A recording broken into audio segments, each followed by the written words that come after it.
और आप सबने जुरासिक पार्क तो देखी ही होगी। इंसान के धरती पर जन्म लेने से पहले ही डायनासोर नष्ट हो गए, लेकिन आर्कियोलॉजिस्ट की मेहनत और ह्यूमन इमेजिनेशन के कारण जुरासिक पार्क जैसी मूवी ने डायनासोर्स को हमारे दिलो दिमाग में जिंदा कर दिया।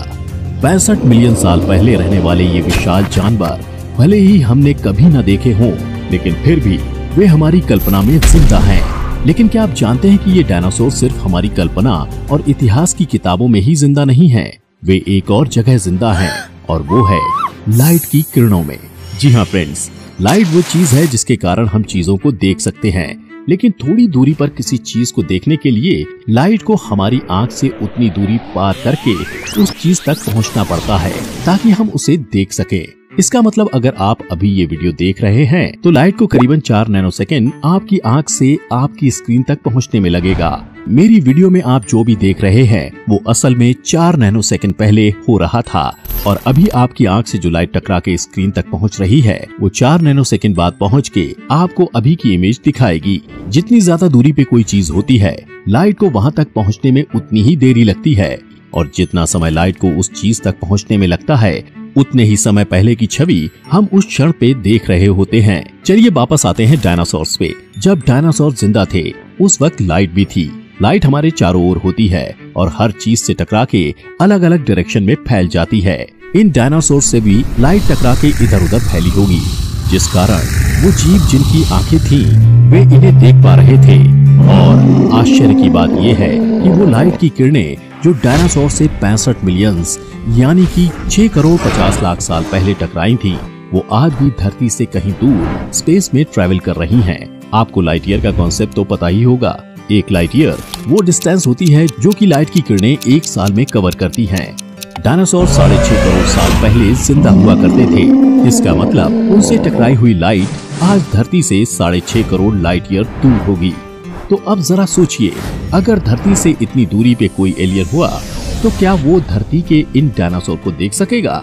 सवाल दिलचस्प है ना?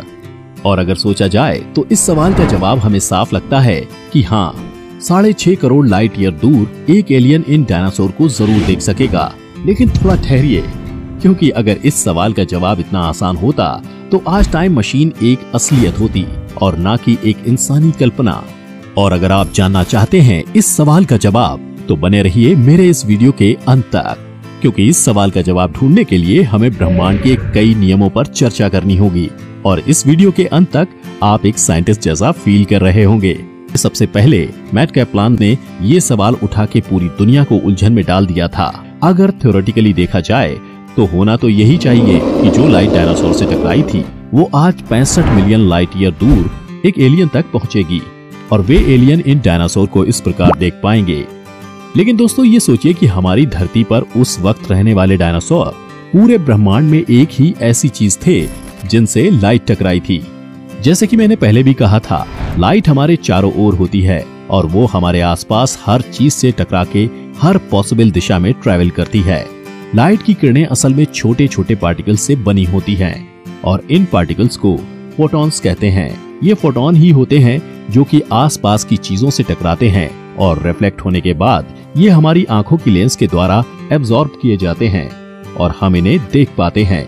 लाइट की एक किरण में लाखों करोड़ फोटॉन्स होते हैं जो कि किसी चीज से टकरा के हर दिशा में फैल जाते हैं।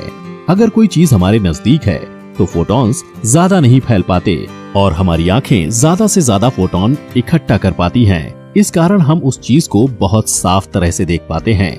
लेकिन अगर वो चीज हमसे दूर होती है तो हमें उसे देखने में थोड़ी कठिनाई होती है, क्योंकि उससे टकराने वाले फोटोन इतने फैल चुके होते हैं कि हमारी आंखें ज्यादा फोटॉन्स इकट्ठा नहीं कर पाती।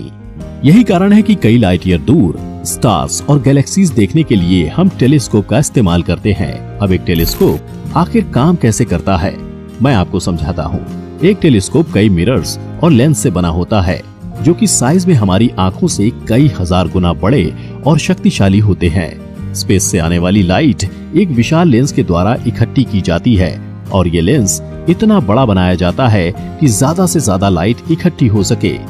साइंटिस्ट द्वारा यूज किए जाने वाले कई टेलीस्कोप में इस लेंस के पहले मिरर भी फिट किए जाते हैं ताकि दूसरी दिशा से आने वाली लाइट को भी इकट्ठा किया जा सके और उस लेंस की तरफ डायरेक्ट किया जा सके।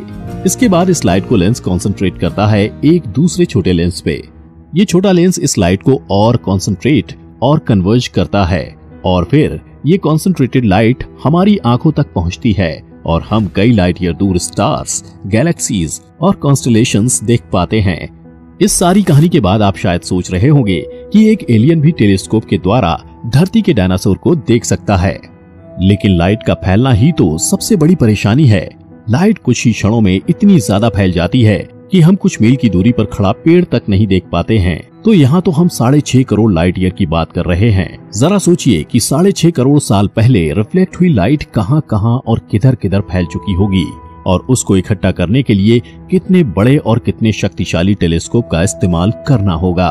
एक अंदाजा देने के लिए आपको बताता हूँ, इंसानों द्वारा बनाया गया सबसे शक्तिशाली telescope James Webb space telescope के लेंस का डायमीटर करीबन 6 मीटर है, यानी कि एक आम इंसान की हाइट से करीबन 4.5 गुना ज्यादा। और इतने विशाल टेलीस्कोप का इस्तेमाल करके भी हम प्लूटो को भी एक चींटी के साइज का ही देख पाते हैं। इस टेलीस्कोप के द्वारा हम कई बिलियन लाइट ईयर दूर गैलेक्सीज तो देख पाते हैं, लेकिन वो भी हमें एक क्लाउड की तरह दिखाई पड़ती हैं, क्योंकि उस गैलेक्सी के सितारे इतने छोटे दिखते हैं कि दो सितारों के बीच अंतर कर पाना हमारे बस की बात नहीं होती। तो मान लीजिए कि 6.5 करोड़ लाइट ईयर दूर एक एलियन को अचानक हमारी धरती पे रहने वाले डायनासोर देखने का मन हुआ और उनकी टेक्नोलॉजी की तुलना हम इंसानी टेक्नोलॉजी से करते हैं, तो उन्हें धरती को सिर्फ एक डॉट की तरह भी देख पाने के लिए उन एलियंस को एक ऐसा टेलीस्कोप बनाना पड़ेगा जिसके लेंस का डायमीटर करीबन 60 किलोमीटर हो। और इतने बड़े टेलीस्कोप से भी हमें धरती केवल एक डॉट के जैसी दिखेगी। धरती दुनिया के सबसे बड़े डायनासोर से भी कई लाख गुना बड़ी है। तो सोचिए कि इस डायनासोर को देख पाने के लिए कितना बड़ा लेंस बनाना पड़ेगा। चलिए मैं ही आपको बताता हूँ। अगर उस एलियन को धरती के ऊपर एक डायनासोर को एक बिंदी के आकार का भी देखना है तो उसको ऐसा टेलीस्कोप बनाना पड़ेगा जिसके लेंस का डायमीटर 4.5 लाइट ईयर से भी ज्यादा होगा। ये डिस्टेंस धरती और सूरज के बीच की दूरी से करीबन 3 लाख गुना ज्यादा है। तो खुद ही सोच लीजिए कि इस टेलीस्कोप को बनाने के लिए उन एलियंस का प्लैनेट और वे एलियंस खुद कितने विशाल होंगे। अब यहाँ कहानी में आता है एक और ट्विस्ट। आइंस्टाइन के अनुसार स्पेस में किसी भी पॉइंट पे अगर एक चीज को रख दिया जाए तो वो चीज अपने मास के कारण स्पेस टाइम को उस जगह पे कर्व करेगी। जितनी ज्यादा भारी वो चीज होगी उतना ही ज्यादा उस जगह पे स्पेस टाइम का प्लेन कर्व होगा। और किसी चीज का भार अगर एक एंड पॉइंट से ज्यादा हुआ तो उस जगह पे स्पेस टाइम कर्व इतना ज्यादा हो जाएगा कि वहां पर एक ब्लैक होल बन जाएगा। तो मान लेते हैं कि हमारे एलियंस के टेलीस्कोप का लेंस भी ग्लास यानी कि कांच का बना है, जैसे कि सारे इंसानी टेलीस्कोप बनते हैं। इस असम्पशन से कांच से बनाए गए एक लेंस के डायमीटर को 28 लाइट ईयर्स से भी कम होना पड़ेगा ताकि उस जगह पे ब्लैक होल ना बने। अब आप खुद ही सोच लीजिए कि वो एलियन आखिर एक 4.5 लाइट ईयर की बात कर रहे हैं, तो ब्लैक होल का ना बनना तो असंभव ही है। और इंसानी रिसर्च द्वारा दुनिया की सबसे कम डेंसिटी वाली वो चीज जिससे लेंस बनाया जा सकता है, उसे भी इतना विशाल टेलीस्कोप बनाने पे ब्लैक होल बन ही जाएगा। 100 बात की एक बात कि अगर हमारे 65 मिलियन लाइट ईयर दूर को धरती पे डायनासोर देखने हैं तो उसकी टेक्नोलॉजी को इतना ज्यादा शक्तिशाली और इतना ज्यादा एडवांस्ड होना पड़ेगा कि वो ब्रह्मांड के सारे नियम तोड़ सके।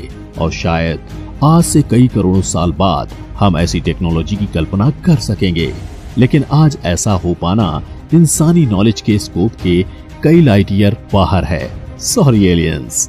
अगर आपको मेरा ये वीडियो पसंद आया हो तो इसे लाइक करिए और मेरे चैनल को सब्सक्राइब करिए और नीचे दिए गए बेल आइकन को दबाना मत भूलिएगा।